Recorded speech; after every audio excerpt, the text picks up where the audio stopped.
we asked you which of these clips was the odd one out, and the answer is, of course, Tom and Jerry. Not only are the others Mega Drive games, while this one is a Master System offering, but both Quackshot and The Little Mermaid are in fact Disney games. Tom and Jerry now belong to Turner Entertainment Incorporated. Bet you didn't get that one. The next game to be set before our panel of reviewers is Tecmo Cup Soccer on the Master System. Sticking as closely as you can to the real thing, you get to choose from 20 teams worldwide. As a 1- or 2-player game, you can take part in an exhibition match against a computer, participate in the World Cup, or take on a friend.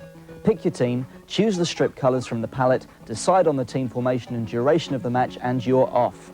If it's a draw at full time, then you're straight into a penalty shootout situation. Football. It's a funny old game, and this most certainly is. Both funny and old in its presentation. It has nothing to make it appealing to the buyer at all. Worst game I've ever seen. Why anybody should want to produce a game this bad is entirely a mystery to me. One last point. Why World Cup 93? Does Sega know something we don't? You're thinking, this is looking really good. I'm going to really enjoy this. You're thinking, well, hey, away we go. You guys come on the field, big, butch, tough, macho fellas. They're really on for a big game. Then they start, they kick off, and they're crap. I mean, this game is so bad. You've never seen anything like it. These boys are terrible. The ball sticks to their leg like you've never seen anything like it. You get to the goal, you just go, ugh, throw it at the keeper, he grabs it and throws it back. It's so boring. This game has got to be one of the worst soccer games that you're ever likely to see on any machine. And if you want my advice, stick to kickoff. Tecmo Cup Soccer is a very good game.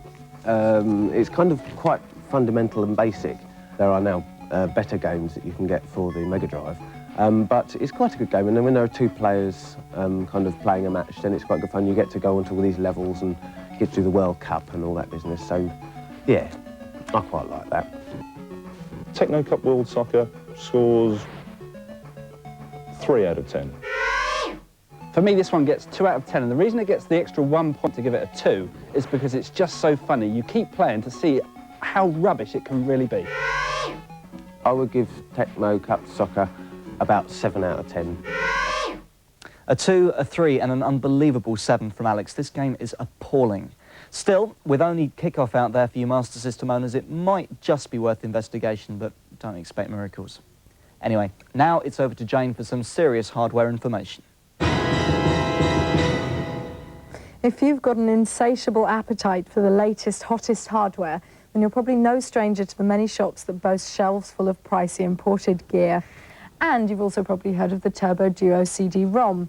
For the rest of you, here it is in all its 350 quid glory. And here's CMVG's Paul Anglin to tell us exactly what it does. For those of you not familiar with the Turbo Duo, it's quite simply a standard PC Engine with a CD drive built into one unit.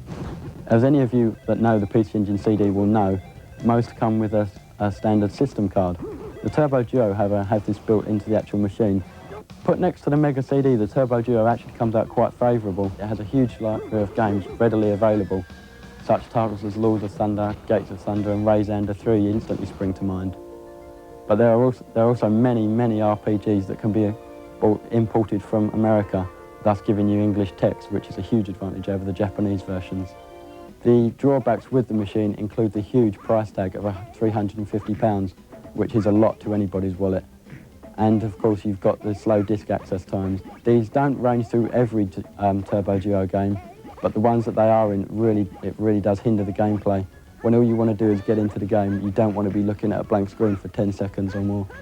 I myself would go for the Turbo Duo every time, simply because it has a huge library of games readily available, and the Mega CD quite frankly doesn't.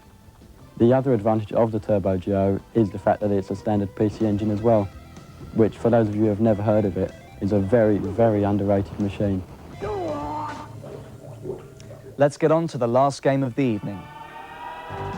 It's time to climb aboard the scud-busting Apache chopper in Desert Strike on the SNES. Take on the might of the tyrannical Middle Eastern dictator over 5 levels of tactical air supremacy combat. Hover over the battle zone and take out radar sites and airfields to be sure you won't get blasted from the air. Destroy the Scud missile launchers and chemical factories before rescuing hostages and taking them off to safety. Keep a lookout for hidden ammo dumps, armor crates and fuel supplies, and use the extensive radar equipment on board the Apache to seek out hostile targets. The Madman awaits you at the end of the last level. If you fail, and you're just another statistic to go home in a body bag. Now, Desert Strike was one of the most popular games ever on the Mega Drive. It rocketed straight to #1, and if it doesn't do the same on the Super Nintendo, well, there's not that much justice in the world. It's a very, very good conversion of the Mega Drive original. In fact, it's faster and smoother than that original. This is a game in which you get to pilot a helicopter around the sort of, well, it's Iraq, really. Sorry, Saddam. But you get to blow up installations, rescue the hostages, lower your ladder to pick the guys up. The key thing, though, is your helicopter is really, really maneuverable, and it's going to take you a lot of time to completely master flying it. When you do, that's when you really wreak your vengeance on behalf of the good old US of A. This game is really, really good, and if you're like a military loopy nut, you're going to get a load of kicks out of this, because there's a load of things to blow up, an awful lot to do, a lot of skill involved. You'll be playing this one for ages. It's really actually quite good. You start off on an aircraft carrier and you have to move into the land, and you have to shoot away all your enemies, and it's a very interesting and very good game. With blazing cannons and rockets firing, Desert Strike blasts onto the Super Nintendo. A great game. For me, one of the best shoot-'em-ups around. You'd have to have less brain cells than fingers to figure out who the bad guys are in this one. It's very much flag-waving, Mom, apple pie and all-American. I'm sure our transatlantic cousins will love it, but it smacks a little bit of friendly fire to me. Apart from that, it's a really good game. It's a shame that these things have to be put across in such a political forum. Really one of the best games around, but a shame it's presented like this. This one gets 8 out of 10 from me, and the only reason it doesn't really get 9 is, hey, peace. I would give it about an 8 until you've mastered the controls of the helicopter, and then I would give it a 9, because until you've mastered the controls of the helicopter, it's quite difficult.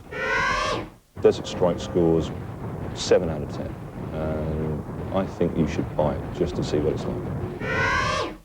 An 8, 7 and an 8. Great scores there for Desert Strike, so it's fantastic news for SNES owners because they've got a great shoot-'em-up. Good news for Mega Drive owners too, because the sequel will be out soon. Well, that's all we have time for tonight. But next week we'll be looking at X-Wing on the PC, Pugsley's Scavenger Hunt on the SNES, and Andre Agassi Tennis on the Mega Drive.